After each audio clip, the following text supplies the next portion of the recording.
There are a lot of podcasts out there that are military related, but not so much on transition. So I think it's a good niche for you. I will say that when I started it, the whole premise has always been about the importance of planning and preparing for your transition. Mm-hmm. What I didn't realize was how much I would get out of it personally, just being able to have these conversations. Yeah. But I appreciate the compliment. There are podcasts out there that kind of hit on transition, but I don't think they really tackle it from the perspective of, I want to hear your story, meaning the guests, of what you went through, what struggles you had, but then what's your advice giving back and pulling forward kind of deal. Yeah, no, that resonates, particularly with the special operations folks. Like, I've been coaching at the Honor Foundation for the last few years, and a lot of these SEALs and even the EOD guys, they have a lot of folks who are interested in their story because they want to be associated with it, right? But they're not so much interested in you. They want to know, how can I benefit from being being connected to the community or hearing your stories about combat or whatever. And it's a difficult thing to navigate. From dealing with this now is what I'm finding. Most men and women who are in these careers, veteran first responders, if they don't have a clear idea of what they want to do afterwards, the transition in a weird way is almost a negative for them. Mm-hmm. Yes, the military has the TAPS program and they make you sit through the TAPS, but unless you have a vision or a plan for what you're doing, many of them that I've spoken to, it's like, I was just ready to be out of the military. This was a class they had me sit through, so I was there in person. Yep. Wasn't paying attention. Yep. I was checking a box. Yep. And it wasn't until they're 6 months down the road, a year down the road, like, oh man, what did they talk about at TAPS? Yeah. So that's the unfortunate thing. Yeah, well, the Honor Foundation has this new Vector Accelerator. I think you had Michael Halterman on it, I think. And that's sort of an online program that they're gearing toward the broader population of veterans with a lot of the same kind of content. But it's a challenge. When I first got into this, working with veterans, I was doing work with the Armed Services Y at Camp Pendleton. And this is in 2010. So lots of multiple deployments, lots of junior enlisted who were struggling, broken marriages. And we were just, trying to help out wherever we could in order to kind of help that community. And the junior enlisted were getting out after 4 years or 6 years, who are kind of, the only thing they've ever done is be a Marine or whatever. And suddenly they're out in the wild. And of course, the Marine Corps has been notorious for working you up till the last day and then kind of showing you the gate. And then you're kind of in the wind and maybe you have combat pay and you've blown it on a truck and suddenly now you're or a motorcycle or whatever. Yeah. So I think it's an ongoing challenge, that community, that segment of the community, which doesn't get a lot of attention. Even at 4Block, which is an organization that I've been intimately involved with that does transition, they have a phenomenal program. But their cohorts are full of college graduates and officers and mostly folks who, are not going to have any trouble finding a job. Now, I would argue transition is not about a job. It's not about finding a job, but I mean, the focus is on how do I make money after I leave service. So I think there's a big opportunity and a big need for the junior enlisted folks to get more attention. And hopefully some things, with the new administration may hopefully change that. As much as I'm interested in what you're doing with veterans, I got to give you the full effect or the full experience. Okay. Last guest writes the first question. Really? So it's on you. I love that. All right. That is a great, that's a great thing to do. Okay. What's a piece of advice you received that ended up being completely wrong? Oh my God.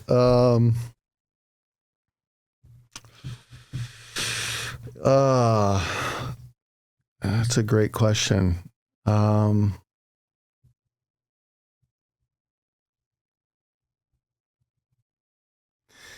I think there's a common adage out there that, you should do what you love and the money will follow. And I think I think that is mostly not right. I think some of it's right. I mean, obviously you have to care about what you do. But I've come to believe now in the latter stages of my career that being really good at what you do is maybe more important than actually loving it.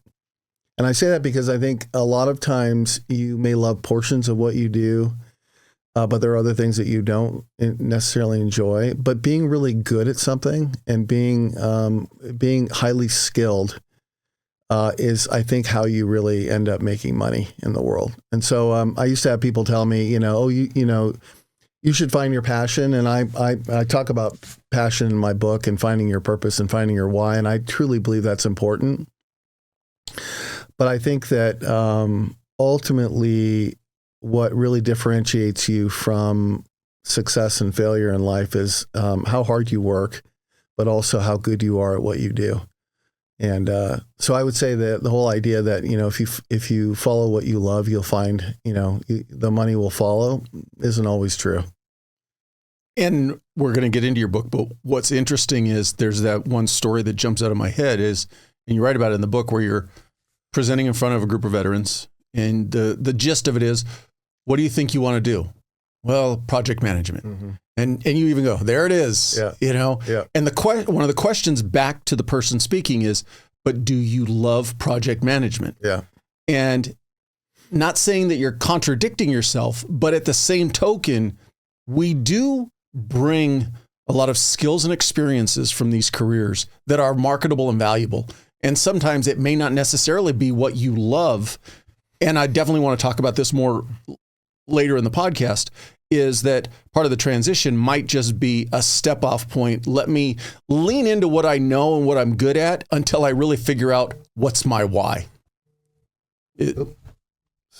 Do what you got to do. Turn that down. Yeah, I think that's not what I wanted to do. Yeah, the project management thing is kind of interesting because I think if you were to talk to a group of transitioning veterans, often that is their first answer, because it's something that they've undoubtedly done in the military, and it seems like it has a correlation with the civilian world. So it's a touch point that you gravitate toward. My argument to them always is project management in the civilian world is not necessarily what it is in the military, and so it's not an apples to apples comparison. And that, I talk about in the book a little bit, what I don't want you to do is approach transition from an MOS perspective, or from a perspective of, hey, this is what I did in the military, so this is what I should be doing as a civilian. I think project management skills invariably are super valuable and very important to the success of your career in the civilian world. But whether you actually are going to go out and search for project management jobs, or simply it's a component of the organizational skills you bring to the table, your ability to work in complex situations, your ability to deal with uncertainty, all of those things are the tools that you will bring to bear in your career that'll help you be effective. But what I try to do is encourage people to think a little bit more broadly, a little bit wider about what they really want to do with their time. And being pigeonholed as a project management in some company may not necessarily, be what they really want to do. I would add to that by saying that I think, and my opinion on this is, you have a lot of young men and women who come into these careers very young. Like we previously said, no real life experience, no real clear-cut idea of what they want to do. They spend 10, 15, 20, 30 years in these professions. Mm-hmm. Historically, they're not careers that encourage free thinking. Mm-hmm. Here's the SOPs, just follow along with this, mm-hmm. stay in this bubble, in this lane, and everything's going to be great. Mm-hmm.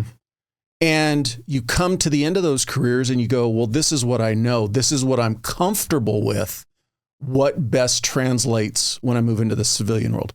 I'll use law enforcement, for instance. How many of us go from a law enforcement position to some sort of private investigation or corporate security? Mm-hmm.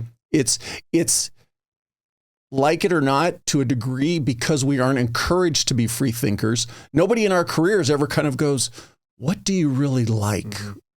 So now you get to the end of your career. It's like, I don't really know what I'm going to do, but that's what I'm good at. So I'm just going to stay in that bubble.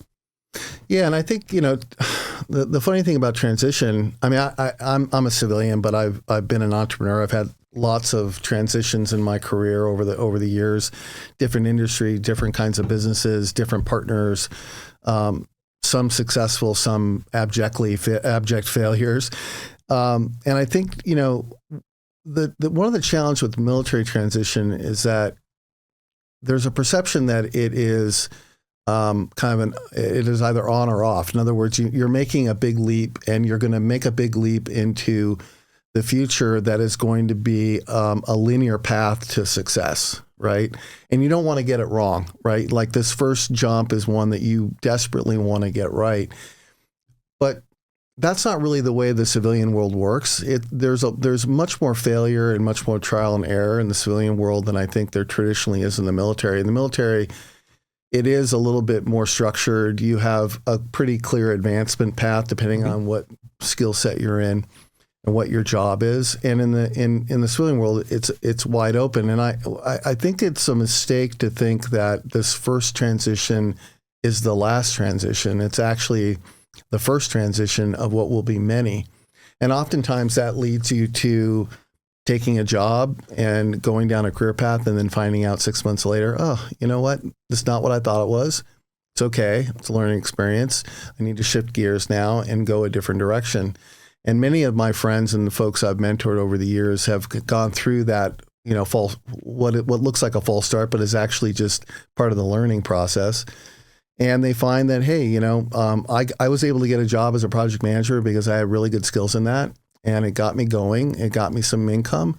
I don't have maybe not 20 years, and I don't have a retirement, and this is something I need to do for my family. But now it's given me a chance to take a deeper look at what does the corporate culture look like, and what is the corporate community really all about, and what is project management in a corporate environment. Maybe that's not really what I want to do, but you have a platform with which to kind of take your second bite and third bite of the apple. And so one of the things that why I wrote the book actually was transition is about building a toolkit, and it's about building, skills for change. And your life, the next 25, 30 years is going to be full of change. And how do you address it? How do you deal with it? How do you process it? How do you turn it into an opportunity and not an obstacle? And that really is kind of a mindset that I think everyone needs for sure. But coming out of the veteran community, when you're in somewhat of a silo, some of it in a culture that is very self-reinforcing and very clear, that you have to go into the unknown without really a set of directions. I want to pivot off something you said in this. You mentioned I'm a civilian, but you're operating and work with veterans and helping them plan and prepare for their transition. We've mentioned the book already. We're going to get to that. Let's give the listeners the full view of this. Yeah. So take me all the way back. Where's hometown? Yeah. So I grew up in Los Angeles.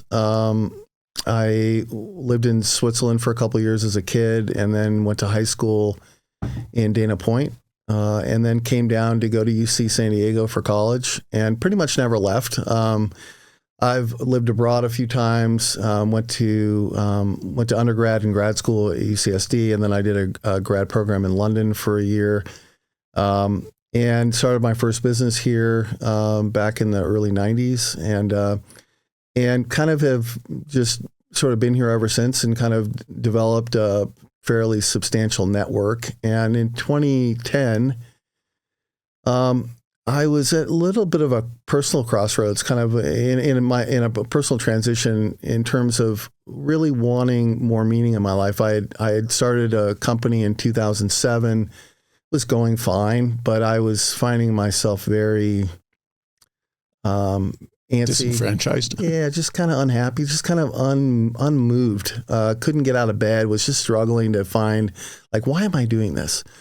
And I've told this story in the past, but I had what I call my obituary moment. One day I was reading the Wall Street Journal, and I literally read an obituary of a guy who'd had an amazing life and had an amazing impact on others. And I thought to myself, what's my obituary going to say? Like, if I were sitting here reading my obituary, is it worth reading? Is it worth writing? And I thought, it's not. It's not the story that I wanted to write about my life. And a lot of that came down to feeling like I need to give back to the community in some way. We're not meant to be, we're meant to be social creatures, but we're also meant to, care about the community. And I found that while I'd made money and I'd, been an entrepreneur and I'd had some success, it didn't when I look back on it, you can't take it with you. And I didn't really even know what the purpose of it all was at the end of the day.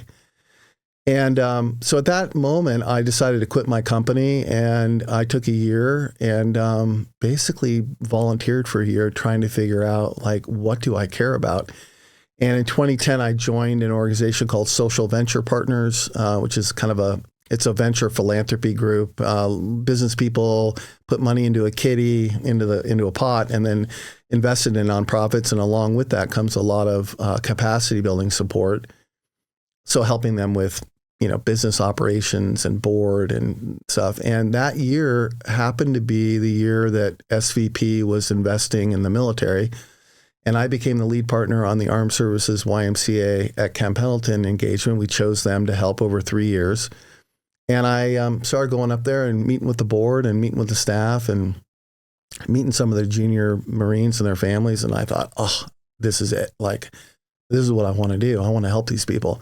And that was in 2010 after, we were 10 years into the war, 9 years into the war. And, the Marines were, carrying a big burden, and a lot of these young Marines were struggling. And I just thought, this speaks to me.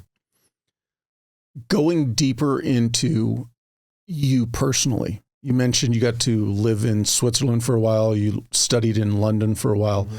Those opportunities, how did they come about for you as a young boy? Well, my parents were very adventurous. They wanted to live in Switzerland, and they came up with a research project to do at the University of Zurich. We were living in Los Angeles at the time, and they sold our house and packed my sister and I up, and we moved to Zurich for 2 years while they did some research.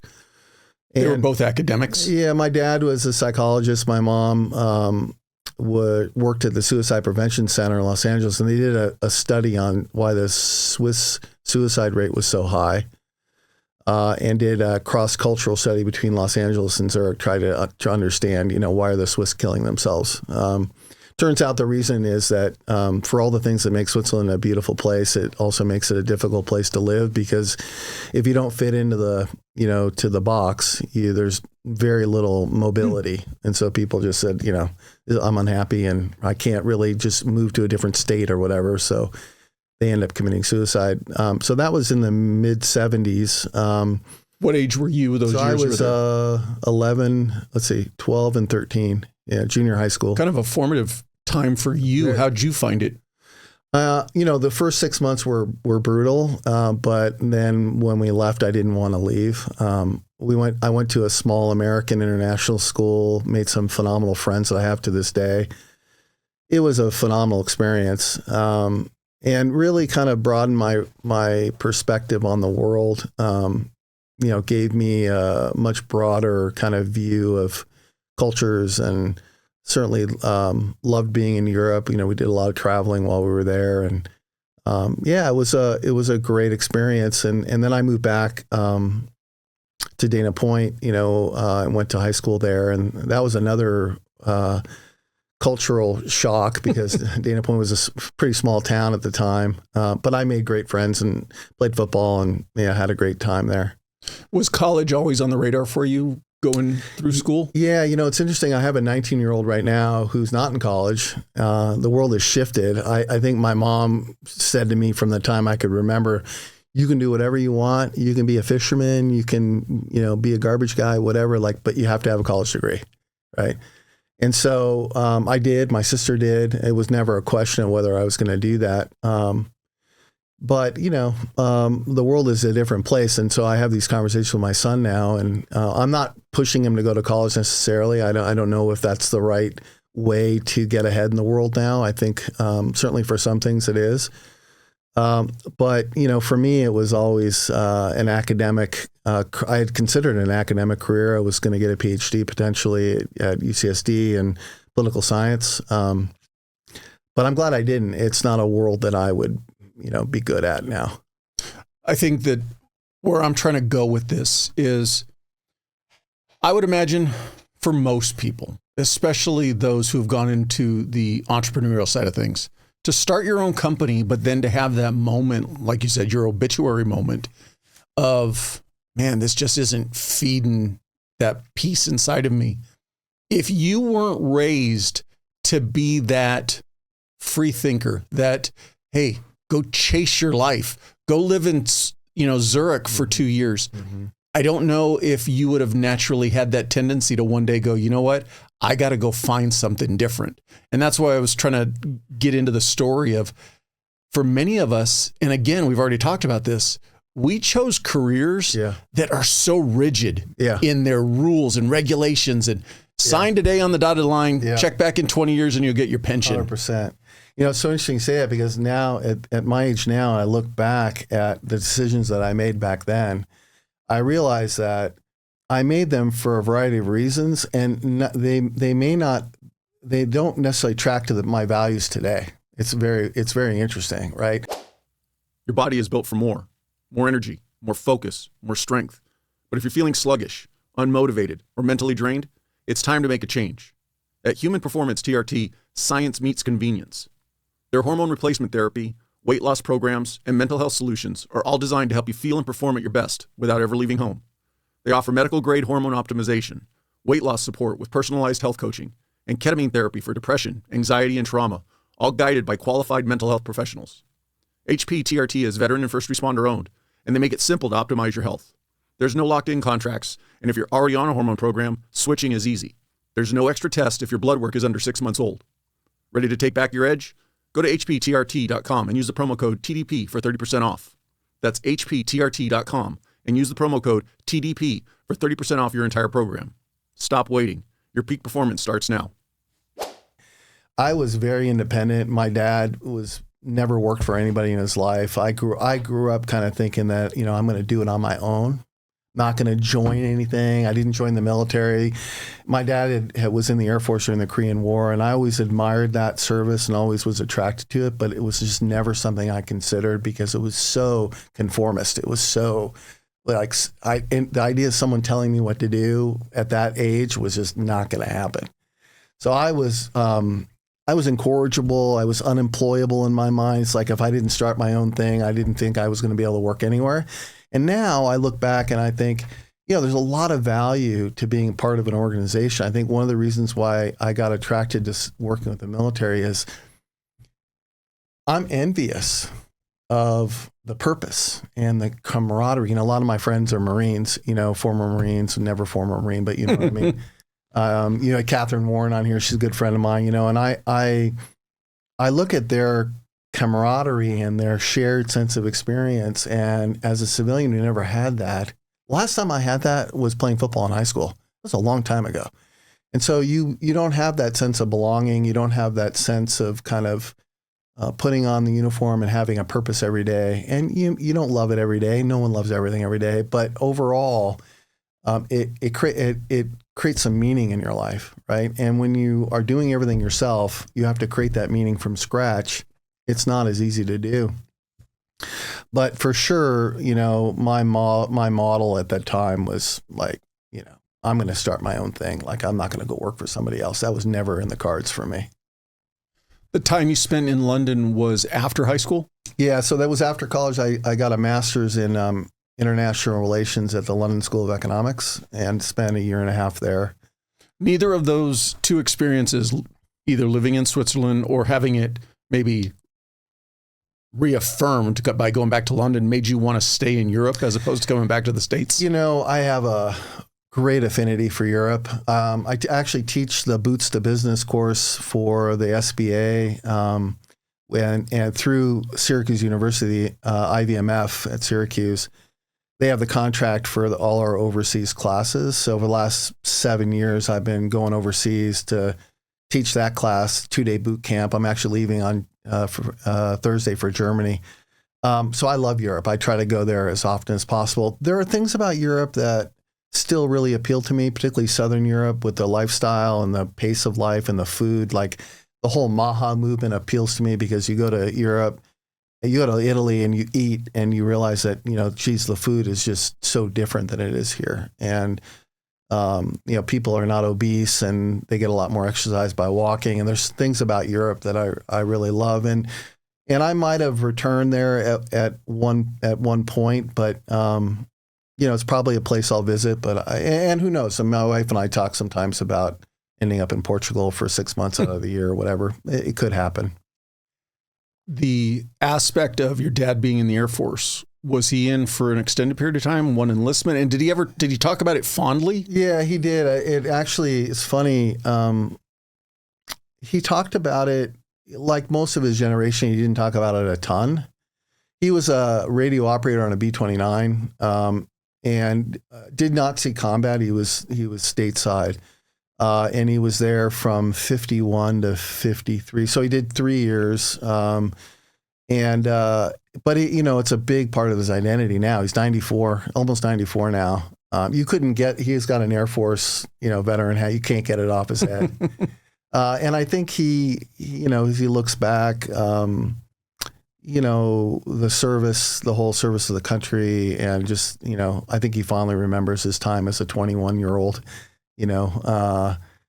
but it was always a big part of my understanding of the country. And he had his wings in a little shadow box that I used to look at. And I probably lost his dog tags when I was a little kid. He still blames me for that. I'm not sure that I did, but he thinks so. So anyway, yeah. So it was a part, and my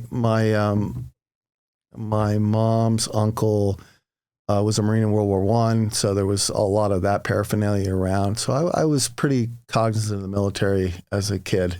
Did it ever cross your radar to even consider? It did. I toyed around in high school with becoming a pilot. But somehow between the time I was a sophomore and the time I was a senior, it kind of disappeared. And I'm not even really sure why. As I think back, a good buddy of mine ended up in the Navy, retired after 30 years. But I remember going to his wedding, and, he had a military wedding. I remember looking around, but I wasn't really moved at that time to join. So. What time period are we talking about that you graduated high school? So I graduated high school in 1981. So it was during the Reagan years. I think if I had been younger after 9/11, like a lot of people, I probably would have tried to do something. But by that time I was already kind of past age. Well, even for a little bit beyond that, even just some of the early Gulf Wars really had a bit of an impact on young men and women heading towards the military. Yeah, it is. It's just timing. Yeah, I've had guests on, and one of the things that's interesting is there have been some where growing up they were of that era, Cold War. Mm-hmm. Man, the military is a great place to go get an education, and parents were pushing that. Yeah. And then just as the GWOT kicked off, all of a sudden parents are like, wait a minute. Yeah, well, you could get killed. Yeah, that's maybe not a good idea. Yeah, exactly. So there was even the shift in parents, the way they looked at the military. Yeah. No, it's a good point. Getting to work in that nonprofit space with the military, you talked about trying to find your why. Was it immediate, like, oh, this is what I really need to be doing? Was it that kind of impactful to you? Yeah, I mean, it's funny. I joked later that they kind of had me at hello. It was something about being on base and interacting with these young Marines, and then seeing the work that the nonprofit community was trying to do to support them, and me getting a very rapid education about how a lot of these young Marines, and I'm sure young Army, young Navy, fall through the cracks. And that, a lot of civilians believe that, oh, you're in the military, everything's taken care of. And, and a lot of these folks were were going to food drives to try to get food. The whole thing, it was just craziness. So I thought, well, this is messed up. I need to, I want to try to fix this in some way.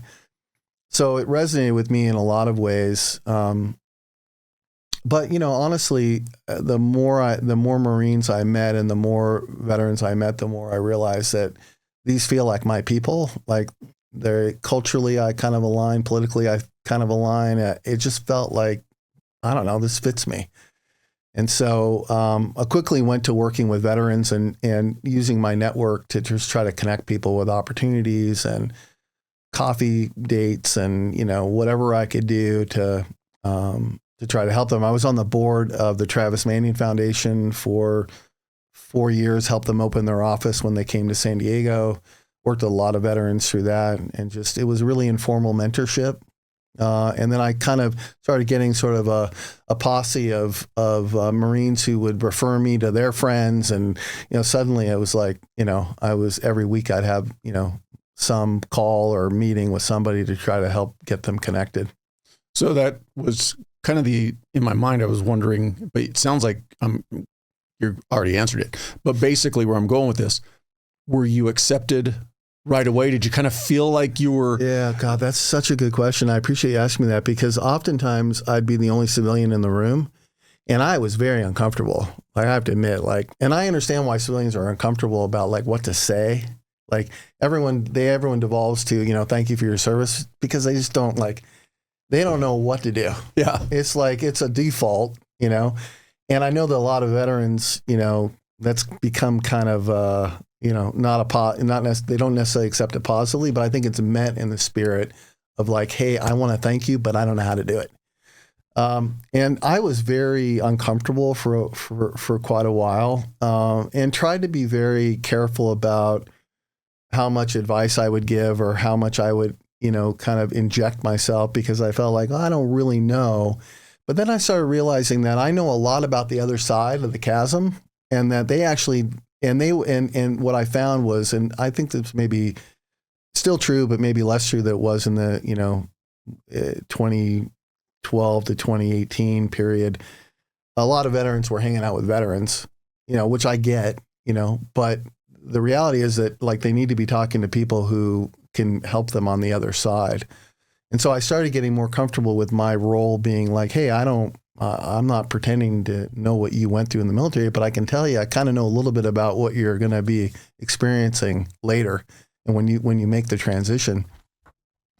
And the other thing was that, literally just by being humble and just trying to be a person of my word and follow through on what I did, I started to get people kind of including me in the tribe, and kind of adopting me in a way, and I think, now I'm invited to lots of stuff, and, I feel like, they respect whatever I bring to the table, even though, I didn't serve. We talked about golf before we started recording, and a good analogy in my head, because you already said this, one of the things that we do wrong in these communities, the veteran and first responder community, we insulate ourselves with other veterans and first responders. And then when it comes time to learn something new, we don't, using a golf analogy, if all of a sudden I was in my group going, hey, I want to learn how to play golf, and none of these guys know how to play golf, but they're going to try to teach me. Yeah. Oh, you got to hit it with it. No, I'm going to go talk to somebody who knows how to play golf. Yeah. That's, and it is changing. I do think that much about these careers are emphasizing the importance of growing your network, growing that group of people who, maybe today they're not necessarily beneficial to you, but tomorrow when you need them, already have them in place. 100%. And one of the things that I pushed a lot, and I think at first it was maybe not well received, but I really firmly believe that, a lot of the responsibility from the veteran community is placed on the civilian world to kind of accommodate and understand and try to give back. But it's the veteran community has a responsibility to make that easier than they do. So it's a two-way street, right? And the veteran community, I think, has an obligation to try to bridge the communication gap with the civilian world. And if you don't want the default kind of response to be thank you for your service, let's have a conversation about what would you like to talk about? Give me an opening, One time I was talking to a guy in an airport, and I said, I asked him, I said, how hot is it in Iraq? Like, is it really, like, it looks oppressive? Like, how do you deal? And it opened up a whole conversation, right? So it was a simple question. I was actually curious. And it was something different than saying, hey, well, thank you for doing what you do. It was more of an opening to say, hey, share something about your experience that I don't know about. But I would think that that's another big component from the civilian side wanting to step in to help is come in being genuine. Be truly curious about wanting to learn. Yeah. Hey, I didn't do what you did. Yeah. Teach me. Yeah. And be that genuine person who's not just there thinking like, oh, I've got something that you want, so just listen to me. Yeah. And I don't mean to speak for certainly all civilians or all veterans in their experience. I know that sometimes people can ask stupid questions, and they can ask personal things, about combat or whatever that is a personal question that I would not ask anybody who I didn't know extremely well. And I think sometimes these conversations get off to a bad start just because of that. But I tend to chalk it up to just a lack of familiarity and a lack of language. There's definitely, and this goes both ways in transition also, that the language is different. The language in the civilian world is different. And how you talk about things and the things that you communicate about in the civilian world don't necessarily translate to the military world. But I would just say it goes back to, and I'll keep using the word genuine.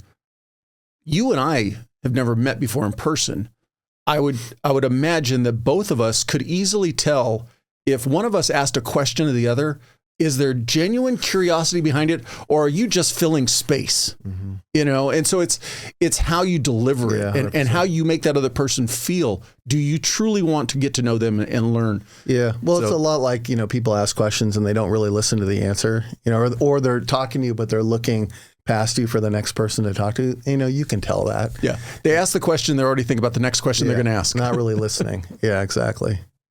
Was there a pivotal moment where you transitioned, no pun intended, to where you felt like, I need to be in this room? It's like almost kind of like you were ready to come off that wall and go, hey guys, you really need to listen to me, where you really kind of felt that comfort? Yeah. So a lot of that came up when I started teaching so 4 Block is a nonprofit based in New York that is all over the country. They have cohorts of veterans that they bring together, and then they do a visit to different companies every week, and they kind of have a curriculum associated with it. Sponsorship for this podcast comes from Brothers in Arms USA. They're a veteran-owned and operated clothing and accessories brand that's 100% American-made. Every piece tells a story of brotherhood, respect, discipline, and honor, deeply inspired by those who serve, those who have served, and those who have paid the ultimate price serving our great country. Whether you're an outdoor enthusiast, a proud patriot, or simply somebody who values high-quality American craftsmanship, they've got something for you. Go check out brothersinarms.com, spelled out fully, brothersandarms.com, and use the promo code TRANSITION20 to get 20% off your purchase. I was asked to open up 4 Block in San Diego. It's probably 2019, maybe 2018. And so I started teaching those classes. A lot of it was just connecting with companies and bridging that relationship so the cohort could come on site and meet with the recruiters there and meet with other veterans of these companies who went to Qualcomm and Sony and Illumina and a lot of companies here in San Diego.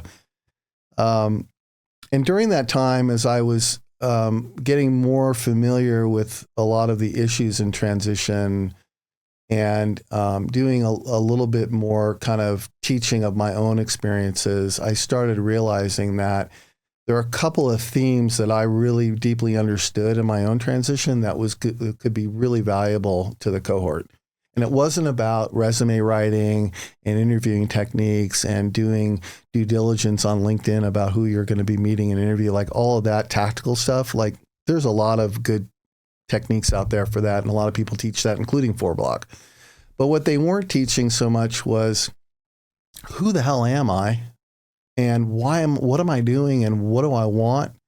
And what makes me tick? And how do I reframe my life now as a civilian? And it's much more softer.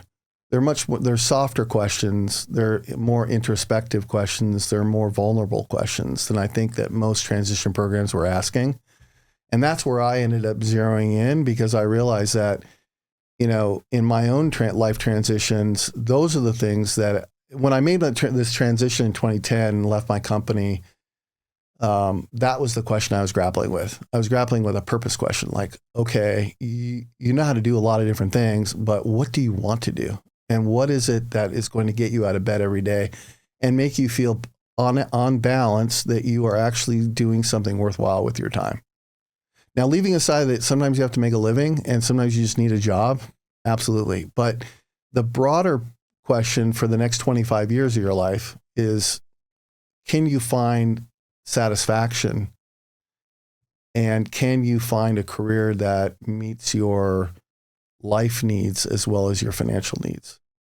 And that's kind of the thing I sort of zeroed in on. And that's where I started to get more confident that, man, I feel like I got something to add here. Yeah. I would say that where that grows from is, so if you look at your transition and say, okay, when I get to my transition, I want to have the freedom to try things. Mm-hmm. Well, that doesn't start at your transition. Mm-mm. That's starting today, mm-hmm. where you start living within your means, mm-hmm. start financially planning for what you want to do. Start thinking, it's all those things that, why I enjoy this podcast, mm-hmm. is because start preparing today, even though your transition might be 10 years down the road, so that when you get there, you have that freedom to go, what do I want to try? Yeah. As opposed to, man, I just need a paycheck to take care of my family. Yeah. I mean, in the sharp world, we call that runway. How much runway do you have, before you need to get a job or make money? And I think that the most successful transitions are the ones that start as early as possible. There are some questions that you can't actually answer until you're actually out, but you can do a ton of prep work and have a lot of coffees with a lot of different people and do a lot of networking and learn a ton about what's going on out in the world to be able to narrow down your choices to the point where when you do get out, you're not drinking completely from a fire hose, right? And I think that takes a certain amount of discipline to do, and it takes a certain amount of structure to do, because oftentimes you may think you know what you want to do right up until the point where you're actually having to do it. And then you look at it and go, I don't really like that, right? The earlier you start to ask that question, the better. Or on the other side of that, you lay all the groundwork for doing whatever it is. I want to leave the first responder world and I want to go be a psychologist. Mm-hmm. I want to be a political advisor, whatever it is. You do all that, go to school, you get into it and start doing the job. You're 6 months into it, a year into it. Man, this just isn't working. Mm-hmm. I ain't digging this. You're not locked into it. No. Go find something else. Yeah, it's funny. Funny because, the idea that, and I always am amazed at the light bulb that goes off when I say this. If you don't like it, you can quit. It's okay. You're not going to go to the brig, right? So that's oh my God, you're right. I can quit. And then we get into the conversation. I had this just recently with an Army veteran who's a friend of mine about her resume and about gaps in her resume and about, what happens if it looks like I've only worked someplace for 6 months and then I quit. And I'm like, look, it's all about storytelling, right? It's a story. If you can tell them why, and you said, look, I spent 20 years in the Army. I got out. I thought I wanted to do this, and I realized that I realized 6 months in that I don't, and I left because I want to devote myself to the things I really care about. That's a great answer. I run a company now. I hire people. If you told me that, I'd be like, that's an enlightened person. That's a great answer, right? So, not worrying about the fact that you may have a right turn, left turn, U-turn. It's okay. That it's better to get it right than to stick something out because you don't want to look like a quitter, or you don't want to look like you failed at something. Those are mental blocks that are in your own mind. And most people are not going to care about as long as you can put it in context. Well, and the other thing with the corporate world is that's very common. Totally common. You take your skill set and your experiences from company A and you go to company B and go, this is what I can offer to your company. What are you going to offer me? Yeah, 100%. And, the days of a gold watch and 20-year, I mean, that doesn't really happen. It happens in some of the best companies. I do a lot of work with Cox Communications, and they have, some of the folks I know over there, they've been there 25 years, 30 years. The good companies will keep people, but most people are going to work at several different companies during their career. And, you really want to, you're better off getting it right than struggling through something and just saying, oh, I don't want a gap in my resume, so I'm going to put up with a shitty job that I don't like. Like, no, don't do that. We've already talked about or referenced your book, The Stoic Transition. What came first? Did you start putting the tenets to paper and then it became a book, or did you start thinking about the book and go, okay, what tenets do I want to put in there? It's a good question. Stoicism is something I'm relatively new to. It's been probably since COVID. So Stoicism was my response to the pandemic, because I realized suddenly that there was so much that I had no control over. I had a business that closed. The business has thrived, but I had to close my office and send everybody home. My kid was sitting at home, freshman year in high school, sitting at home on Zoom. Supposedly, I don't think they learned anything that year. And there was so much just dissonance in the world, and so many things that I was struggling with, and so much anxiety that I was searching for some framework with which to steady my own nerves and create a new prism with which I could look at my own life. That's kind of where it came from. And I didn't even know what it was. I heard about it on this podcast called the Happiness Podcast. I was just listening to this episode and someone mentioned Stoicism, and I thought, that's interesting. And I wrote it down and I Googled it, right? That's where it kind of all started. And I started looking at kind of the tenets of the philosophy, which really resonated with me. I grew up in an atheist family. I don't have religion to fall back on. I didn't have much of a framework with which to look at life. And this kind of provided a little bit of a kind of an operating system for kind of how to deal with uncertainty, how to deal with stress, how to deal with things that you cannot control, which fundamentally I felt, and I think everybody felt at that time, like, what is going on in the world, and how come I'm stressed because I have real things at risk here, but I have zero control over any of it. And so I came to it first and started learning and reading everything I could and kind of trying to apply it to my own life. And then when I got back into the transition space, the more I started talking to veterans, the more I realized, that's a Stoic concept. Oh, that's a Stoic concept. Like, the idea that, you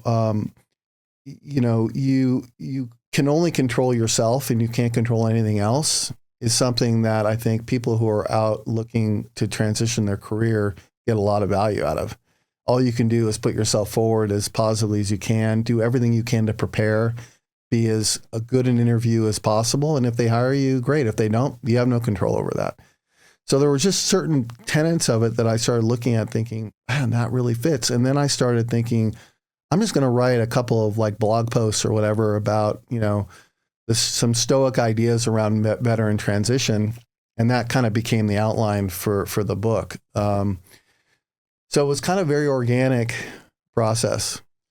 Going back to being a kid, and you mentioned your parents, you grew up in the sense of not with a religion base or anything like that, but leaning towards the Stoicism side of things. Were your parents very much hey, you are your own success. Your world is based on what you do. And where I'm going with this is, I think back to, and I'll call it a complaint that I make today. Sure. When we were kids, your parents said, hey, there's the door. Go outside, be gone. Come back for dinner. Yeah. Go figure out your life in a weird way. Yeah. Nowadays, and I'm really interested to see the long-term ramifications of this, but the young men and women who spent their 4 years of high school on Zoom, what is going to be the long-term ramifications of that? Yeah. And so I'm going with it. were almost some of the tenets of Stoicism instilled in you at a young age? Yeah, I would say so. My parents were absent parents in a lot of ways. I think they wouldn't want to hear that, but I think it's true. Very self-absorbed, very much kind of about their life. And my sister and I were a little bit along for the ride. So we were we had to be very self-sufficient, latchkey kid kind of a thing.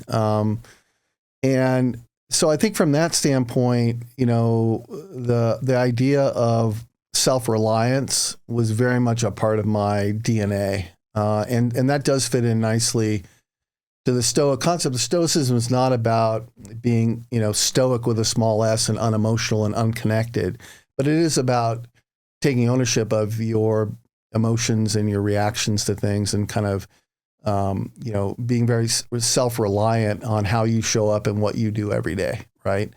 And so I think there was a natural tendency for me to really like the idea that, it's up to me, right? My life is up to me, win or lose, right? It's still going to be really up to me to make those decisions. As an entrepreneur, I think most entrepreneurs are fundamentally probably stoic in nature in the sense that, hey, I need the right investors and the right partners and all this stuff, but at the end of the day, if I don't execute, it's not going to happen. So it really is up to you. Isn't one of the little bit that I understand of Stoicism, and to boil it down, you necessarily can't control what happens to you or what goes on around you, but you can control how you react to it. 100%. Perfect summary of it. Yeah.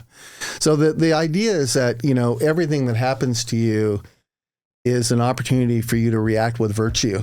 And so there's four Stoic virtues, which again, I think really resonate with the military. There's wisdom, and the wisdom is predominantly having the ability to understand what you can and cannot control, right? It's like, okay, I know that this is something I can impact and this is something that I can't. I'm going to put my time and energy into the thing that I can impact. Courage, which is basically, showing up and doing the work and, and being responsible for yourself. Temperance, which is another word for, they often use the word discipline, temperance together. I think they're related, but temperance is a little bit, different. I think temperance is more about,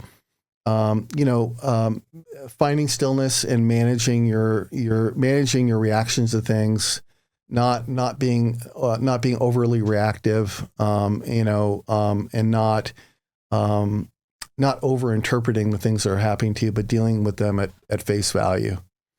And then justice, which is, being a good person, showing up for the community in a just way. So Stoicism really says that if you act with wisdom, courage, justice, and temperance, you will live a good life and the community around you will benefit from it. So it is about you and how you show up, but how you show up is always related to other people. Right? You always are in some kind of community. I think it was Marcus Aurelius who said, what's good for the hive is good for the bee.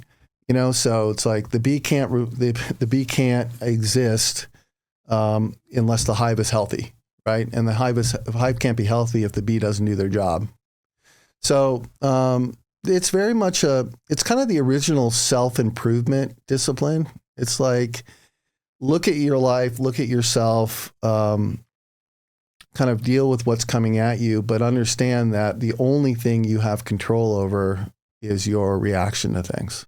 Marcus Aurelius was the original Tony Robbins. Exactly. Yeah.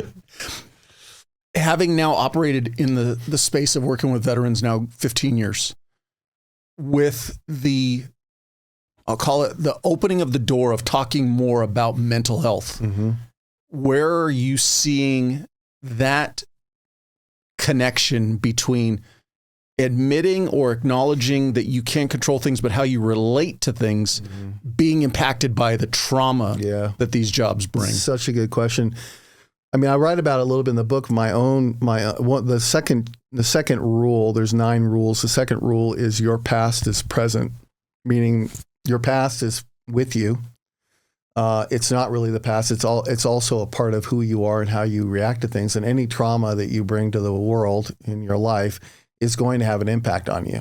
For me, it was a lot of childhood trauma that remained undiagnosed and undealt with, but was very clear in my own kind of my triggered responses to things that were really a barrier to me finding success, not so much business success, but life success. So this whole question that I raised earlier about like, what's your why or what's your purpose? Like my past was getting in the way of me really figuring out what that was, because I was so distracted by these responses to things that I couldn't really get to the core of like, what do you really want? And so I went through a bunch of, and I know a lot of veterans are going through psilocybin and psychedelic therapy, which I'm a big proponent of.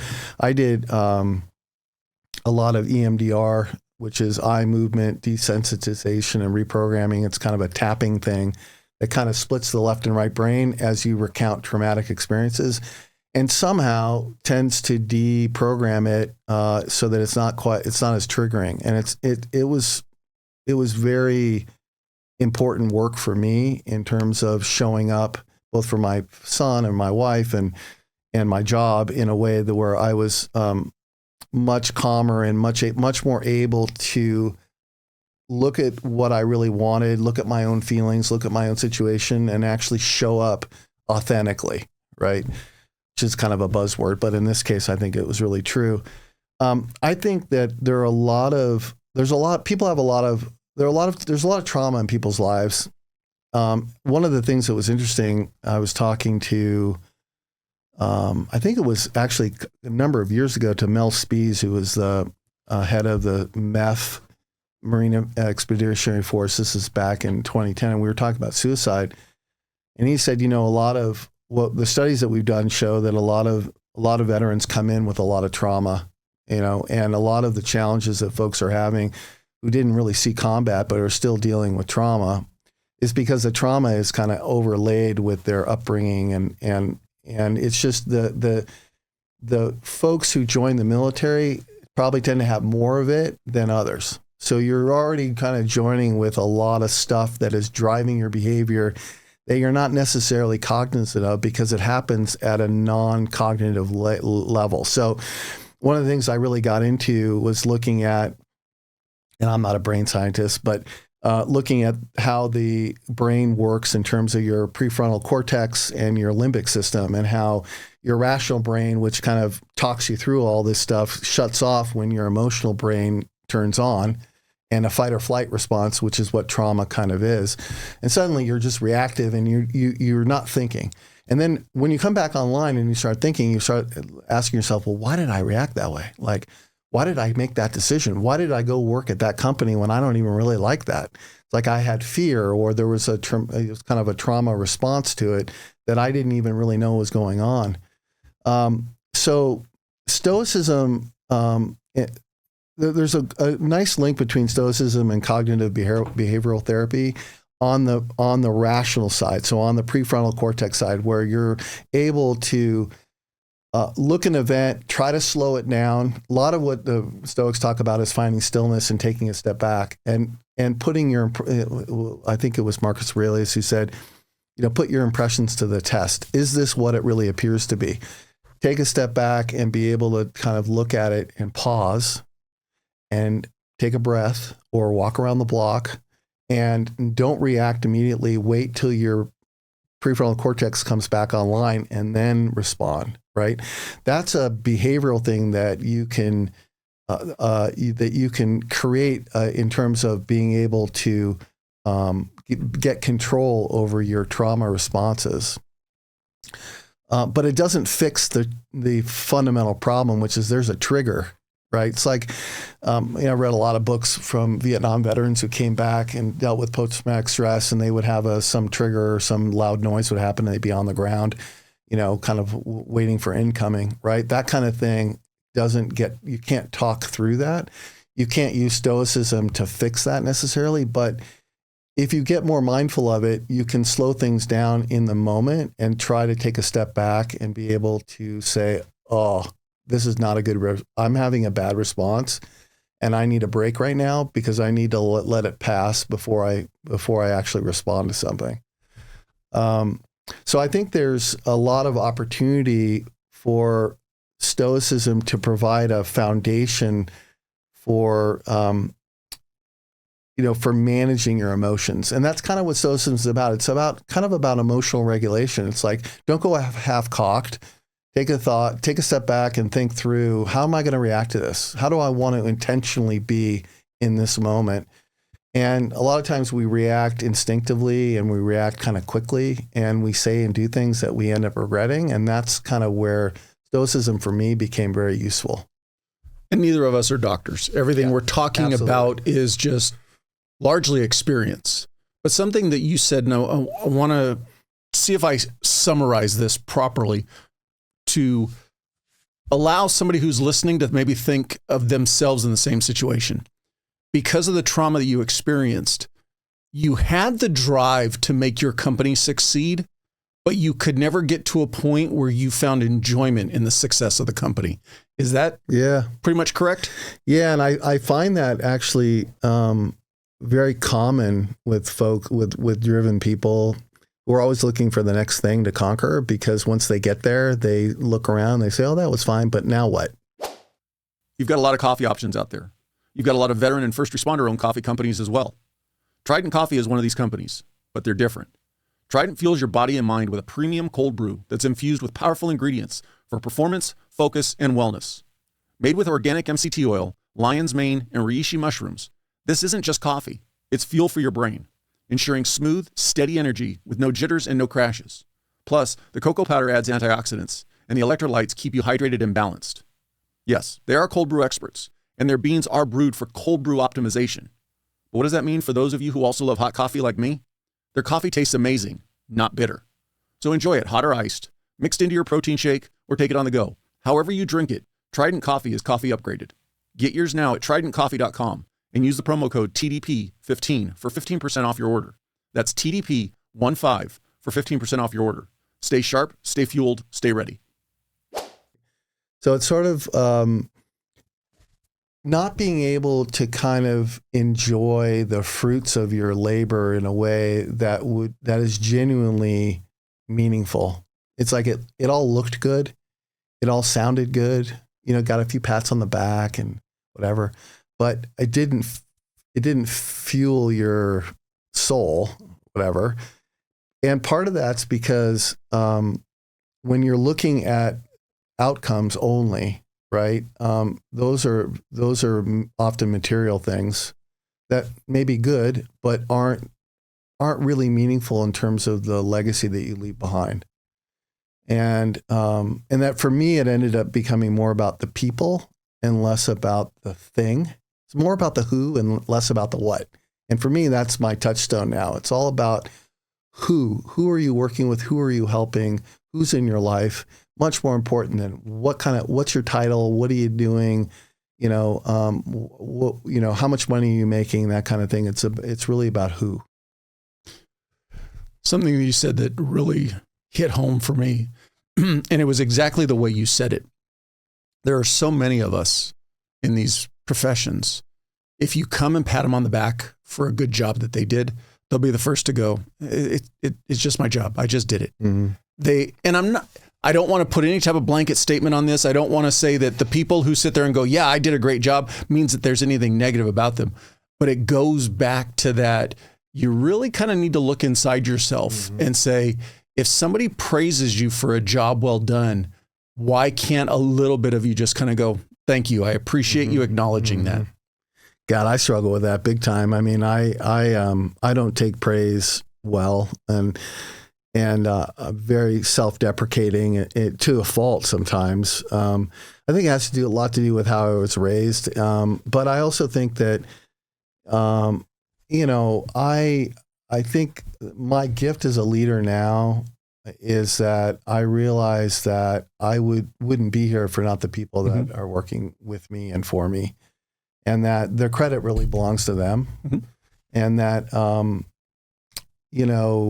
that I think a certain amount of humility goes a long way towards, building goodwill with people, but also living a life where, you take pride in the accomplishments of others And maybe it's for your company, so you're benefiting from it anyway, but you're not the one leading, you're not the one taking credit, right? It's like the, Marine Corps thing about, leaders eat last or whatever. It's like, your job is to make sure that your folks are performing at their highest potential, and it's not about you getting kudos or you getting the press clippings. One of the things I like to say is, as you're preparing for your transition, take everything that we get from these careers and use it to open up as many doors as possible.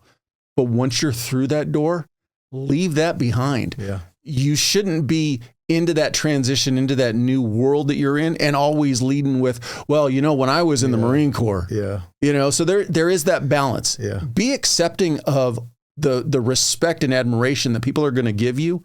But then at the same token, you've got to understand when to put it away, and kind of, now it's just about who you are. Yeah. I think one of the things that has struck me about veterans in particular in transition, and I think this is part of about military culture, is the idea that they have to have the right answer, right? And they have to know what they're doing. And that failure is not really encouraged or accepted. And for me, life is all about failure. It's all about trying and falling down and trying again and falling down. That's the entrepreneur story, really. And I think the more that you're willing to kind of engage in the idea that, hey, I'm in learning mode, right? I'm in mode where I'm going to enter into a new culture, a new environment, a new ecosystem that I don't really know a lot about. And I'm not going to pretend to have all the answers, and I'm not going to demand to be a senior vice president, 1 year out of the military. I'm actually going to come in with humility and soak it all in and learn as much as possible, and then find my opportunity to crush it and show everybody how talented I am, but not do so necessarily right out of the gate when you don't necessarily have the language and the facility to really compete at that level. And I think that's a hard thing. If you're an 05 or an 06 or whatever, and you've commanded, large numbers of people or whatever, it's pretty hard to go into a company and say, yeah, there's your cube over there. Go sit down and, get to work or whatever. It's like, oh, that's a big transition.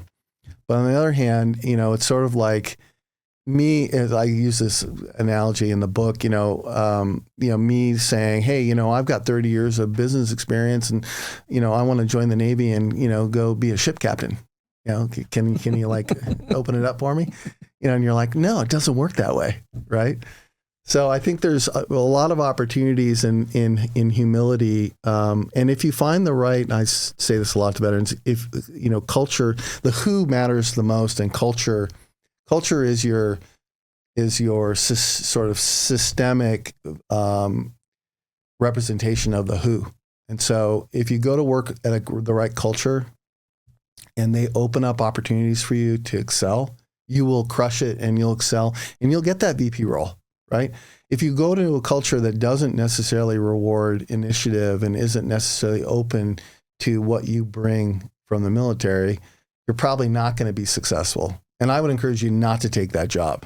I would encourage you to take the job where they don't want to hear about what happened, in the military every day, but they hired you because you bring experience that they really want to utilize, not just talk about. I would add to that, though, you got to learn to be the new guy again. Yeah. And you got to be open to being the new guy again. You do. Yeah. You mentioned that you started writing a blog prior to doing the book. What kind of response did you get from writing the blog? And where I'm coming from is, I think it's really important for us in these careers to step outside of our bubble and put ourselves out there to where we can be critiqued, evaluated, but also at the same time establishing our experience and who we are. Mm-hmm. Blogs are a great way to do that, or getting published in any type of articles. Mm-hmm. How is that for you? Yeah, so I've been writing a blog on LinkedIn for the past 5 or 6 years, probably. A lot of it is Stoicism related now, but it hasn't always been. I tend to write about sometimes current events, but always from a non-political kind of perspective. It's been good. I struggle a little bit with writing because I'm not sure how much people read now. It's a very interesting thing, and I think reading. And there's a chapter in this book about how the importance of reading and the importance of learning from those who've gone before you. But I kind of wonder. I've gotten some really great reviews, and people have emailed me that they love the book and stuff. And I get some comments on the blog post, but. In this day and age, when there's such an overload of information and everything is in shorter and shorter snippets, it's almost like you have to be able to convey that idea in few enough words that someone will actually read it rather than just kind of skim it and move on. Which is why this book is less than 100 pages. It's 100 pages maybe if it's soaking wet. And I did that intentionally because I didn't want people to get bogged down in it. I wanted people to get the highlights of it with some ideas and then be able to kind of apply it for themselves. That's why these podcasts are so important. What you're doing is so important because I think people are learning now in different forms and they're consuming information in different forms. And now with AI, who knows, what the future is. But I do think there is a place for, first-person accounts of experiences like you try to give with veterans who have transitioned. What has your experience been? What did you learn? Like that's gold. And I think a lot of the podcasts that have been successful now are ones that do interviews with people about their experiences. So I think there's a big opportunity for that. LinkedIn, I think, is a good platform. There are folks who are on Substack and are, making a living, writing, but they're ones who tend to have brand names that, people are willing to subscribe. So it's an interesting thing where it's easier than ever to get your message out, but it's more crowded than ever as well. So it's kind of a double-edged thing. I would say that if you're going to start whatever it is, you want to start writing blogs, you want to start a podcast, be consistent with it. Yeah. Just don't be hit and miss because the people who are going to be interested in the message that you're sending are going to start craving it. Yeah. And if you establish that relationship with them, take it seriously and make sure you're constantly feeding them. Yeah, I think the other point is, and it's an overused word, but I think authenticity is key to success. Being authentic and sharing of yourself in the experience, is what makes it real to people. Like in this book, I do talk a lot about my own challenges and try to relate it to some of my own struggles because, without that, then it just becomes, an academic exercise where I'm talking about other people's lives. Right. And I felt like the only way to make it authentic is to be willing to say, hey, I screwed up. I did this, I had this experience, didn't really work. Here's what helped me get through it. And that has to be a part of whatever it is you're communicating. Did you enjoy writing the book? I did. I wrote this and then I've written a subsequent book called The Stoic Edge, which really kind of builds on some of the concepts in this book and deals with more emotional kind of regulation issues around how do you deal with imposter syndrome, using Stoicism to help you with imposter syndrome, with procrastination, with failure, with shame, with death. And so I really enjoyed writing that too, because it was kind of the next phase of some of the things that I raised in that. And I was using these things to deal with some of my own challenges and felt like if they're useful to me, they're probably useful to others. Did you self-publish it? Or I did, yeah. How was that process? Pretty easy? Pretty easy. I've got 2 novels that I wrote before this that I self-published also. So they've made it really easy to put out a professional product. And the 2 novels I wrote, I had professionally professionally designed and put together and everything. And these 2 I did on my own. And it's very easy to put out a product that is relatively indistinguishable from one that you would find at a publishing house. Are they fiction, nonfiction? Yeah, my 2 novels are both fiction. So you enjoy telling stories. Yeah, I do. When I can get, The time. Yeah. I mean, and I haven't written probably, I guess the Stoic Edge came out middle of last year, and I've been toying with some new things, but nothing has really struck me yet. I don't know whether I'll go back to fiction or what, but I enjoy it. I like to put my voice out there, which is one of the things, about AI that's a little bit, we'll see how AI disrupts the writing process. But to me, the joy is in putting it in your words, not using someone else's. I don't think AI will ever, who knows, for the people who truly enjoy reading, there are authors that are going to talk to them. Yeah. I don't think AI will ever be able to replicate that truly human aspect, but for nonfiction, technical, Absolutely. that type stuff, if you're not embracing AI as a writer, you're putting yourself behind the eight ball. Yeah, and I agree with that. I guess going back to the beginning, with the work that you're doing now through these nonprofits and working with veterans, have you found your why? Gosh, somebody asked me that the other day. It's funny. My why is really to help others reach their potential. I feel like I was put on this earth to help people. And the way that I've learned to help people is both through the organization that I run now, but also just through mentoring and writing and just trying to help people think through things.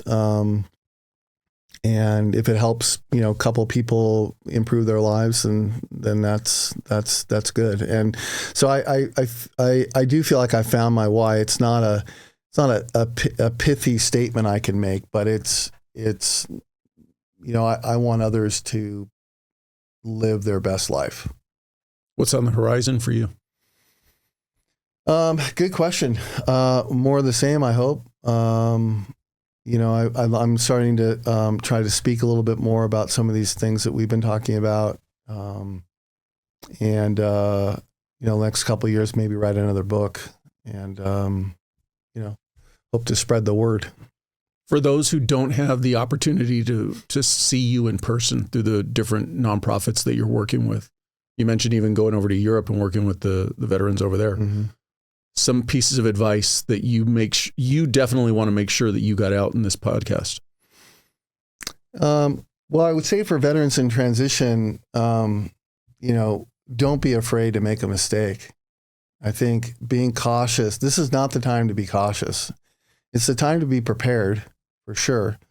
But it's not the time to go into analysis paralysis. There's two sides to this. One is go into analysis paralysis, which is decide to not make a decision because you don't know what to do and you don't want to get it wrong.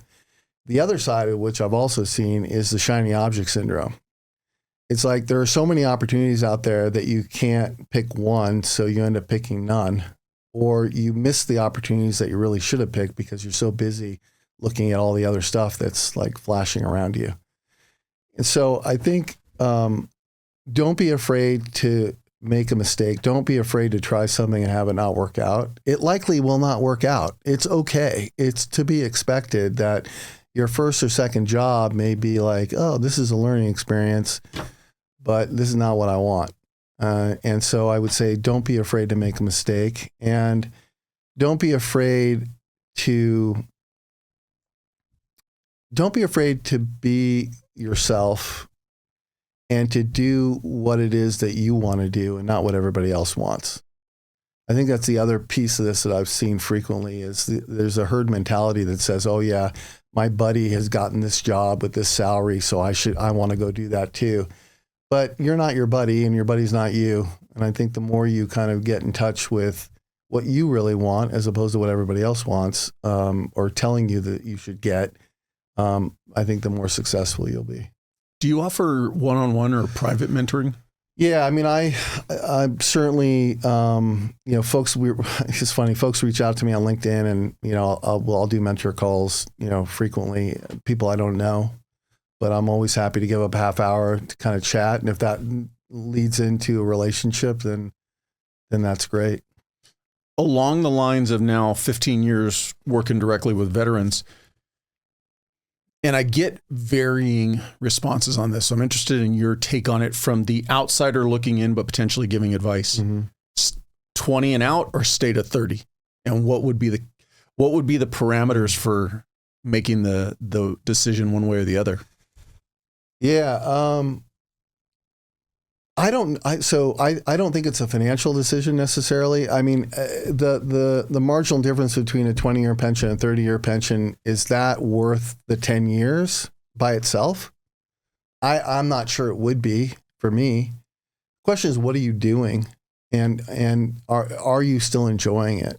And I think a lot of the veterans a lot of the guys I talk to are getting out, 22 years or 23 years.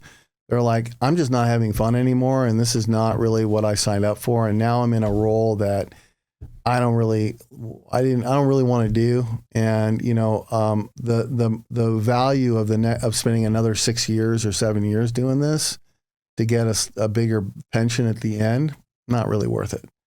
So I think it really has to do with what you're doing, what you want to be doing. Are you enjoying it still? Is it still is it still floating your boat, so to speak? And it may be that this current job, which may end in a year, isn't, but the next job might.